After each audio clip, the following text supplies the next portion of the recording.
اور یہ عجیب و غریب نبی ہے، ایسی حکومت کسی کو نہیں دی گئی تھی جی۔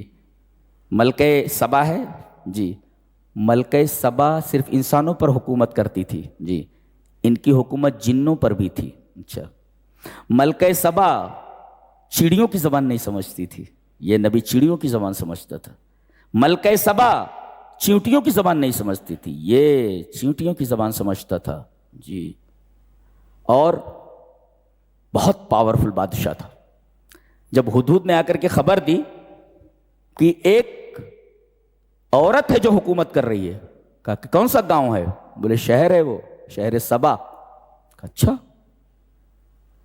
اب دیکھیے یہاں پر ایک عجیب بات کہی جا رہی ہے کہ حضرت سلیمان علیہ السلام نے تفتیش کی تو دیکھا کہ ہدہد غائب ہے، غصے میں آ گئے، کہا کہ بغیر پوچھے گیا ہے، یہ جرم ہے، یہ جرم۔ تو لو عذبنہ عذابا شدیدا او لاذبحنہ او لیاتینی بسلطان مبین، تو ضرور بالضرور میں اس کو سزا دوں گا، پھر شدید سزا دوں گا، یا اس کو ذبح کر دوں گا۔ دیکھیں کتنی عجیب بات۔ ان العقوبۃ تختلف وتتقلص وترتفع، سزا جو ہوتی ہے وہ چھوٹی بھی ہوتی ہے، بڑی بھی ہوتی ہے۔ تو آدمی جس سطح کی برائی اس نے کی ہو، جس سطح کا گناہ کیا ہو، اس سطح کا اسے عذاب دیا جائے، سزا دی جائے، اس لیے کہ جرم مختلف ہوتے ہیں، جرم کی سطح مختلف ہوتی ہے۔ اچھا، اگر چھوٹا جرم ہے تو اسے سزا دی جائے، بڑا جرم ہے تو اور سزا دی جائے، عذاباً شدیدہ، اور بہت بڑا جرم ہے تو قتل کر دیا جائے، اس کو پھانسی دے دی جائے، او لاذبحنہ، جی یہ کہا گیا۔ اور اس کے بعد کہا جا رہا ہے او لیاتینی بسلطان مبین، لیکن سزا سے پہلے مدعا علیہ کو، جس کے اوپر دعویٰ کیا گیا ہے، اسے بولنے کا مکمل موقع دیا جائے کہ وہ اپنی صفائی میں کچھ کہہ سکے، یعنی اسے صفائی کا پورا موقع دیا جائے، یہ کہا گیا اسے او لیاتینی بسلطان مبین۔ اچھا، یہ آیا تھوڑی دیر میں، کہا کہ میں خبر لایا ہوں شہر سبا سے، یقینی خبر ہے، وہاں ایک عورت حکومت کر رہی ہے اور اس کے پاس سب کچھ ہے۔ اچھا، تو یہ خبر جو لایا ہے، اس خبر کے بارے میں حضرت سلیمان علیہ السلام کیا بول رہے؟ ٹھیک ہے، قال سننظر اصدقت ام کنت من الکاذبین، ہم دیکھیں گے، ان قریب ہم دیکھیں گے کہ تو سچ کہہ رہا ہے جھوٹ کہہ رہا ہے۔ دیکھو، آدمی اپنی برأت ظاہر کرے، مدعا علیہ کھڑا ہوا ہے کورٹ میں اور کہہ رہا ہے کہ یور آنر میں نے یہ گناہ نہیں کیا ہے، یہ گناہ نہیں کیا ہے میں نے، تو خالی یہ گناہ نہ کرنے کا جو دعویٰ ہے یہ کافی نہیں ہے، اس کی دلیل چاہیے کہ تم نے گناہ نہیں کیا ہے۔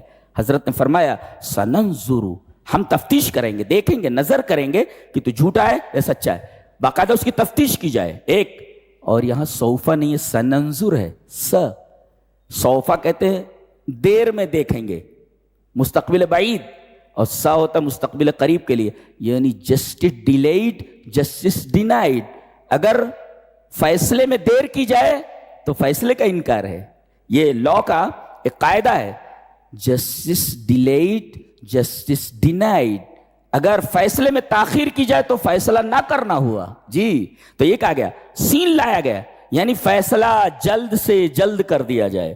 بعد فیصلے چلتے رہتے ہیں، آدمی مر جاتا ہے، اس کے بیٹے اس فیصلے کو دیکھتے رہتے ہیں، بھائی ایسا نہیں ہونا چاہیے جی۔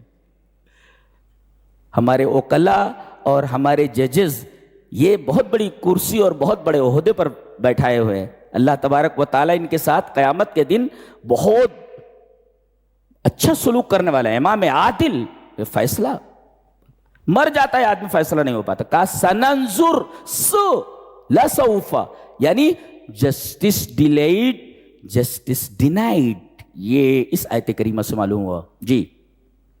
اور ہدہد کے ذریعے انہوں نے ایک خط بھیجا، خط کیا لکھا؟ انہو من سلیمان و انہو بسم اللہ الرحمن الرحیم، ایک غیر مسلم حکومت کو خط لکھا جا رہا ہے اور بسم اللہ الرحمن الرحیم کے ساتھ، یعنی بتانا یہ ہے کہ تم غیر مسلم ہو، تمہارے پاس یہ خط جا رہا ہے، یہ دعوت جو دی جا رہی ہے تم کو، یہ دعوت رحمت کی دعوت ہے، یہ تشدد کی دعوت نہیں ہے۔ ایک بادشاہ لکھ رہا ہے، بتاؤ، یہ دعوت رحمت کی دعوت ہے، بسم اللہ الرحمن الرحیم، تو گویا کہ اسلام کی دعوت رحمت کی دعوت ہے۔ کوئی اگر اسے تشدد سمجھ لے، آتنکواد کا مسئلہ سمجھ لے، اس کے ذہن کی تخلیق ہے یہ، ذہن کی پیداوار ہے. بسم اللہ الرحمن الرحیم یہ لکھوا رہے ہیں, انہو من سلیمان و انہو بسم اللہ الرحمن الرحیم. ٹھیک. اور آپ دیکھیں گے کہ ان کے پاس ٹیکنالوجی ایسی ہے کہ دنیا میں ویسی ٹیکنالوجی آج تک نہیں پیدا ہوئی. جی, جنوں پر حکومت ہے, اور پلک جھپکتے ہی پورا تخت شہر سبا سے فلسطین میں آ گیا حضرت سلیمان کے سامنے. یہ پتہ نہیں کون سا علم ہے. جی, سائنس سے اونچا کوئی علم ہے. اچھا, ٹھاٹ باٹ کیسے تھے, رہنے کا انداز کیسا تھا؟ وہ محل میں لے جانے لگے تو محل کے صحن میں ایسا شیشہ بچھا ہوا تھا, ایسا شیشہ لگایا ہوا تھا کہ اس عورت نے پائچے اپنے اٹھا لیے کہ پانی ہے یہ, کہیں میرے کپڑے تر نہ ہو جائیں, گیلے نہ ہو جائیں. یہ ٹیکنالوجی ہے. اللہ, یہ ٹیکنالوجی. تو اچھے سے اچھا کھا سکتے ہیں اور اچھے سے اچھا پہن سکتے ہیں, اچھے سے مکان میں رہ سکتے ہیں. شرط یہ ہے کہ یہ ساری نعمتیں برتتے ہوئے اللہ کو نہیں بھولنا چاہیے, آخرت فراموش نہیں ہونی چاہیے. جی, اللہ سے تعلق ختم نہیں ہونا چاہیے. آدمی کو اللہ جتنی نعمتیں دے اسے چاہیے کہ وہ رب سے اتنا ہی ڈرے اور اللہ سے اتنی ہی محبت کرے. میرے رب یہ سب تیری عطا ہے. جتنا شکر ادا کرے گا اللہ اس کی نعمتوں میں اتنا اضافہ کرتا رہے, اور نعمتیں ملنے کے بعد جتنی ناشکری کرے گا, جتنی بدماشی کرے گا, نعمتیں چھین لی جائیں گی. سب موجود ہیں ہمارے سامنے, بڑے بڑے بادشاہان ہیں جی, چلے گئے اس دنیا سے. ان کے جو مکانات ہیں وہاں سب سانپ رہتے ہیں, سانپ, بچھو, کیڑے مکوڑے سب رہتے ہیں. کوئی پرسان حال نہیں ان کا. چلے گئے. ہٹو بچوں کی آوازیں آتی تھیں. جی, دین کا کام نہیں کیا انہوں نے. ایک تو بیچارے پیر فقیر لوگ تھے, وہ تھے, اور یہ بادشاہ لوگ تھے. تو بادشاہوں کو اپنے تاج و تخت کی فکر تھی, اور پیروں فقیروں کو اپنی سجادہ نشینی کی. دونوں کو اپنی ہی پڑی ہوئی تھی. نتیجہ کیا ہو گیا؟ دونوں سے چھین لیا گیا سب کچھ, سب کچھ چھین لیا گیا. ڈرو, نعمتیں ملنے کے بعد شکر گزار بندے بن جاؤ کہ نعمتیں تمہارے پاس موجود رہیں.